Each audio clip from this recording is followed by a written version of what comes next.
오늘 이제 여러분들께 말씀드리고 싶은 것은 부산 해양 경제. 자, 부산과 해양 경제에서 가장 중요한 것이 무엇일까요? 자, 그 부분은 바로 항만과 그리고 해상을 중심으로 한 물류입니다. 부산과 물류는 떨어뜨릴래야 떨어뜨릴 수 없는 관계인 거죠. 자, 이 항만과 해상 물류에 바로 내 코앞에 다가올 미래의 모습에 대해서 말씀을 드리도록 하겠습니다.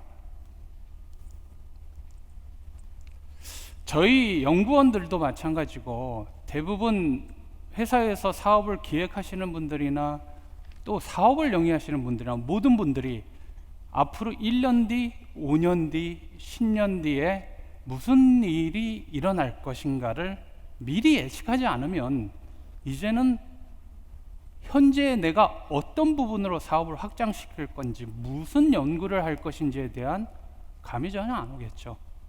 그래서 저는 크게 4가지 측면으로 봤습니다. 첫 번째, 경제구조 어떻게 되는가? 두 번째, 사회구조에 따라서 해상물류가 어떻게 될 건가? 세 번째가 우리 환경, 보안, 안전 문제는? 마지막으로 기술은 또 어떻게 변화할 건가? 자, 그거에 따라서 저희가, 그리고 특히 부산이 가장 중요하게 생각하는 항만과 물류와 해양 경제라는 부분, 어떤 영향을 미칠 건가를 제가 미리 자료로 배포를 해드렸습니다. 시간 관계상 제가 다 하는 말씀은 못 드리지만, 먼저 경제 구조를 살펴보면 지금 가장 큰 이슈가 뭐겠습니까? 우리나라와 일본의 공급 사슬인 거죠. 자, 중국과 미국의 보호무역주의, 우리가 FTA를 비롯해서 세계화와 더불어서 보호무역주의가 우리나라의 어떤, 그리고 해상물류에 어떤 영향을 미치는가를 저희는 예측을 해봐야 됩니다. 이런 부분들은 다른 물류 영역을 찾게 되는 거죠. 그래서 우리가 신북방, 남방 물류 쪽으로 진출하고자 해서 리스크를 회피하는 겁니다. 인구 구조, 저는요 모든 것 중에 가장 심각한 거는 우리나라의 인구 감소라고 생각을 합니다. 재작년 말에 우리나라가 1인 가족 시대 30%를 넘었다고 합니다. 10가구 중에 3가구가 1인 가족이에요. 그러다 보니까 어떤 현상이 나타났냐면 콜드 체인이 중요해지기 시작을 한 겁니다. 기존의 양파 한 망을 저희가 사면 10개가 들어있죠. 1인 가족은요 그 10개를 다 먹지 못하고 8개 버립니다. 자, 그러니까 뭐가 나오냐면 이 2개를 잘 패킹해서 깐 양파가 등장을 하기 시작을 했던 거죠. 1인 가족 맞춤형 콜드 체인이 등장을 하기 시작을 했습니다. 환경 보안 안전, 우리가 앞으로도 계속 끌고 나가야 될 문제입니다. 여기에서 기후변화 점점 더 심화되죠. 그러면 우리는 선박을 어떤 방식으로 개발을 해야 될 것인지, 그리고 재난과 재해에 대해서 우리가 미리 예측을 해서 물류 부분에서 어떻게 대응을 해야 될 것인지에 대해서 미리 계획을 세우지 않으면 안 됩니다. 기술, 매년 가트너에서 전략 기술을 발표를 하고 있습니다. 크게 매년 달라지지는 않지만 딱 강조하는, 공통적으로 등장하는 단어가 하나 있어요. 초연결입니다. 이 초연결은 뭘 결과물로 내놓냐면요, 초연결을 통한 정보입니다. 앞으로의 미래는 정보다라고 말씀을 드릴 수 있겠죠. 다보스 포럼에서 2016년에 처음으로 4차 산업혁명이라는 얘기를 꺼내 들었어요.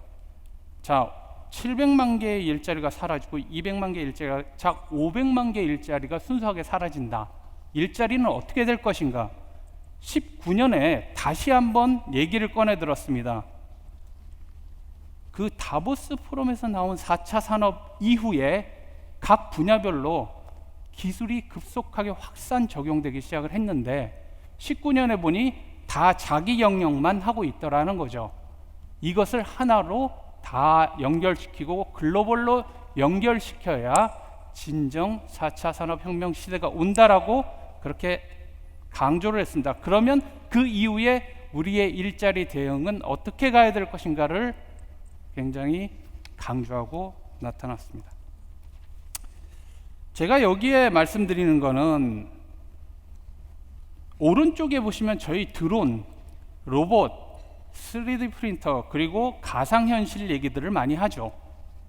하지만 저런 로봇이나 드론이나 자율주행차 저희가 아무리 잘 만들어 봐야 그 하드웨어에 입력되는 정보가 없다면 그냥 물건인 거죠. 움직이지 못합니다. 자기 기능을 하지 못해요. 그래서 4차 산업혁명의 가장 중요한 부분은 IoT 센서를 기반으로 한 정보의 수집, 그리고 이를 정확하게 빅데이터를 통해서 정확하게 분석하는 기술, 그리고 5분 뒤에, 10분 뒤에 혹은 1년 뒤에 무슨 일이 일어날 것인가에 대한 정보를 던져주는 이 부분, 앞으로 가장 흥하는 산업은요, 정보를 판매하는 사업이 될 겁니다.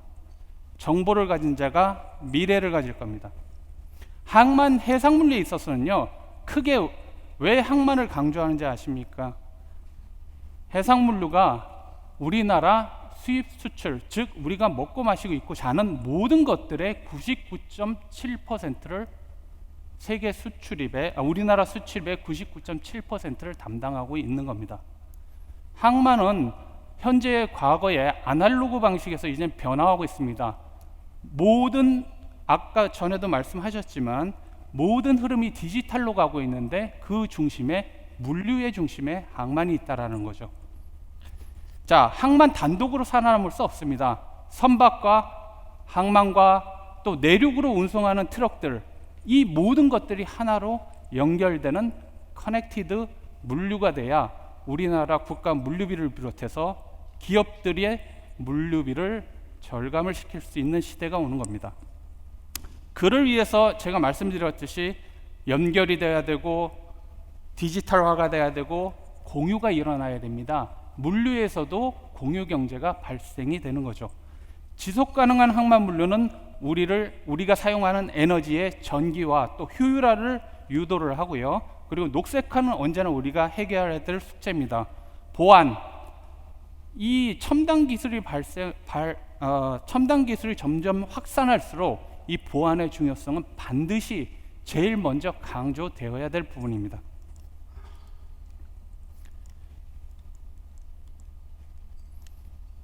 현재 해상물리에서 해운, 항만 그리고 물류 부분에 있어서의 스마트화는 조금씩 진행되고 있습니다.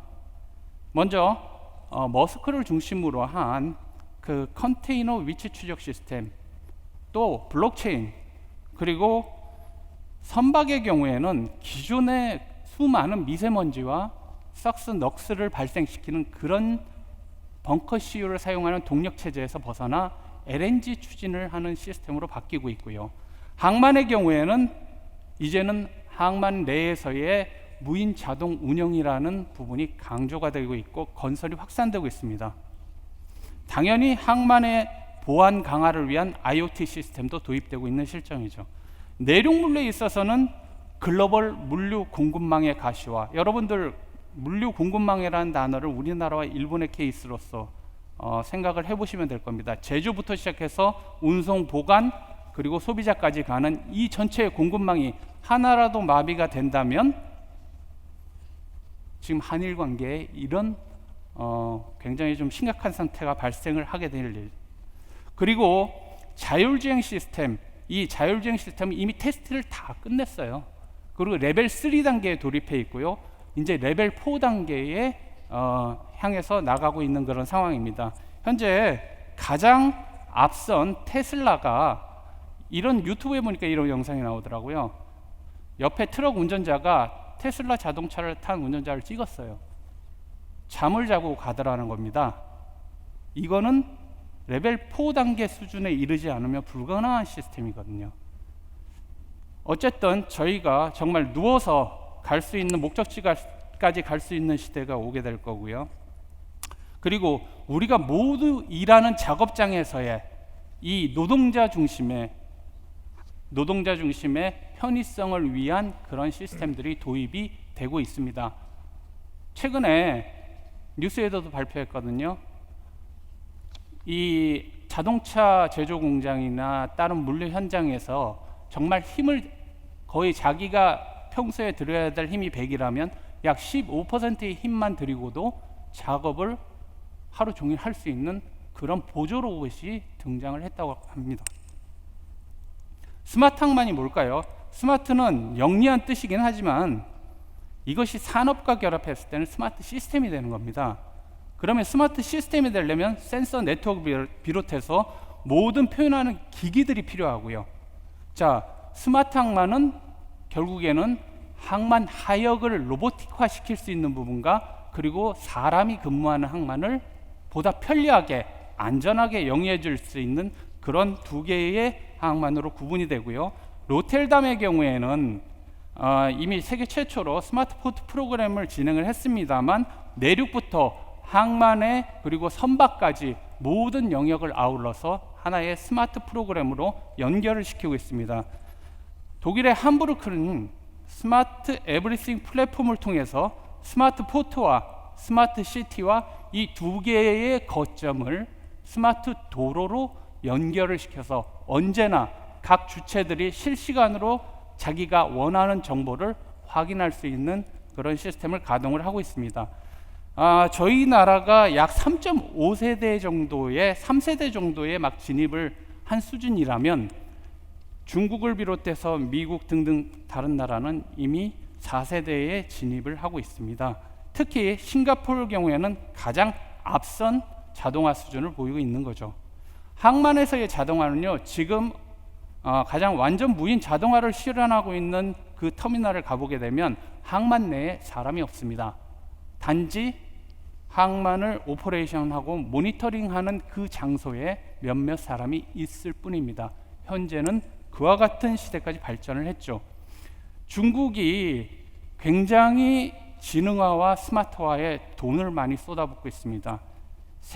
우리 아시아 최초로 항만을 완전 무인 자동화 시켰고요.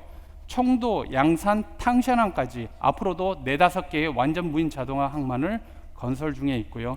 네덜란드는 세계 최초로 자동화 항만을 도입을 했지만 현재는 마스블락에 건설되는 100% 모든 항만이 완전 무인으로 운영이 되고 있습니다. 세계에서 가장 강력한 항운 노조를 가진 이 미국조차도 완전 무인 자동화 터미널을 롱비치와 LA 쪽에 운영을 하고 있는 중입니다. 2040년까지 싱가포르는 65개 선석 6,500만 TEU를 처리하는 항만을 완전 무인 자동화 항만으로 건설 중에 있습니다. 자, 이런 자동화 항만이나 지능형 항만이 굉장히 우리한테 많은 효율성과 에너지 절감과 그리고 높은 생산성을 제공을 하고 있습니다. 미래의 항만은 어떻게 될까요? 트럭 운전사가 내가 가고자 하는 부분이 이미 내 화면 앞에 나타나게 되고요. 어디에서 무슨 트럭이 어떻게 접근을 하는지는 모든 정보가 나한테 들어오게 됩니다. 사고를 미연에 방지를 할 수가 있게 되는 거죠. 이제는 항만에서의 서류 작업과 모든 것들이 필요 없게 되는 시대가 오게 됩니다. 우리 정부에서는 각각 국가 물류 계획부터 시작해서 모든 국가 정책에 우리나라 항만의 스마트화를 추진하고 있습니다. 미래 해상 물류의 스마트화 6개를 말씀을 드리면요, 1번부터 6번까지 참조를 하시면 되겠습니다. 자, 이 부분은 공급 사슬을 나타내는 겁니다. 이 공급 사슬망에 각각의 이해 관계자들이 굉장한 약 한 20만 개의 물류 기업들이 엮여 있습니다.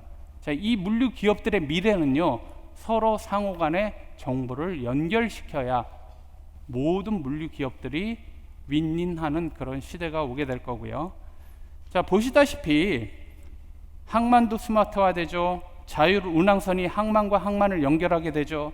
항만과 스마트 물류센터는 자율주행 트럭이 운송을 하게 될 겁니다. 저와 같은 시스템이 먼 미래의 얘기라고 생각을 하시지만 앞으로 10년 뒤에 우리 눈앞에 다가올 시스템이라는 겁니다. 이 관점에서 보면 모든 것이 정보를 중심으로 한 표준화가 굉장히 중요하다고 말씀을 드릴 수 있고요. 특히 해상물류 부분은 타 부분에 비해서 현재 3.0 수준에 머무르고 있는 상황입니다. 이를 4.0까지 끌어올려야 육상과 해상을 자연스럽게 연결시킬 수 있는 구조를 가지게 되는 거고요. 이제는 우리 지능화라는 부분은 사람이 정말 안전하고 편하게 작업할 수 있도록 도와주는 부분이지, 사람을 없애는 부분은, 사람의 일자리를 없애는 부분은 아니라고 말씀을 드릴 수 있겠습니다. 미래의 항만의 모습을 보시면 모든 전력 체계를, 에너지 체계를 통합 관리하는 시스템, 그리고 미리 사고를 미연에 방지하는 스마트 안전 보안을 강화한 시스템, 그리고 모든 항만 내의 사물들이 실시간으로 초연결되는 항만, 그리고 자율적으로 물류가 실행되는 항만이 될 겁니다. 자, 이와 같은 항만이 더 이상 항만에만 그치지 않고 도시와도 연결되는 체계를 가지게 될 겁니다. 마찬가지로 우리 부산 신항이 또 에코델타 시티와 스마트 시티와 친환경 운송 시스템으로 자연스럽게 연결되는 시대가 오게 될 거고요. 이를 Automated and Green Container Transportation 시스템을 갖추는 것이 우리 부산 경제를 한층 더 발전시키는 길이라고 생각을 합니다. 마지막으로 지금 전자상거래 부분이 우리나라가 작년에 비해서 20% 이상 매년 급성장을 하고 있습니다. 저희 나라뿐만이 아니에요. 해외의 이커머스, 국경 간 전자상거래, 특히 이 부분은 매년 20%씩 성장을 하는 고성장 산업입니다. 자, 공항 배후단지 뒤에 풀필먼트의 기능을 가진 새로운 시스템이 생겼어요. 아마존은 이 풀필먼트 센터를 통해서 기존의 유통 기업에서 물류 기업으로 전환을 했습니다. 여러분들, 제가 이 TV를 직구를 하게 되면요, 지금 저한테 TV가 오는 시간은 한 달이 걸립니다. 그리고 항공운송을 통해서 저는 약 80만 원이라는 항공운송료를 물어야 돼요. 우리나라 항만 배후지에 풀필먼트 센터가 생기면요, 빅데이터를 통해서 아마존은 이미 여러분들의 모든 데이터를 다 가지고 있습니다. 부산에 사는 나이대가 어떤 사람이 어떤 TV를 선호하더라, 따라서 이것을 해상운송으로 모든 TV의 모델을 글로벌 온라인 셀러들한테 사전에 부산의 항만 배후단지의 풀필먼트 센터에 입고를 시켜 놓습니다. 제가 지금은 미래에는 아마존에 주문을 하면요, 저한테 TV가 배송되는 시간은 5일 이내, 제가 물어야 될 운송비는 8만 원이면 족하는 시대가 옵니다. 아마존은 지금 이런 부분들을 하나하나 실현시켜 나가고 있습니다. 여러분들이 주문하는 그런 물품들이 이제는 조그만 물품들이 아니고요, 가구, 매트리스 보다 더 큰 물품들을 우리는 중국, 인도, 베트남에서 주문을 하는 시대가 오게 될 겁니다. 이와 같은 시스템이 미래의 항만이 나가야 될 부분이라는 거죠. 이 4차 산업, 그리고 스마트 해상 물류, 이런 부분들은 결국에는 사람이 중심이 되는 그런 첨단 기술이 돼야 되고 4차 산업 기술이 돼야 됩니다. 앞으로 없어지는 단순 반복적인 그런 일자리가 있겠지만 우리는 새로운 일자리, 이와 같이 창출되는 새로운 일자리에 저희는 집중을 해야 될 것으로 보이고요. 자, 이런 부분을 강조를 하면서 발표 마치도록 하겠습니다. 감사합니다. 예, 최상희 시스템 수고하셨습니다.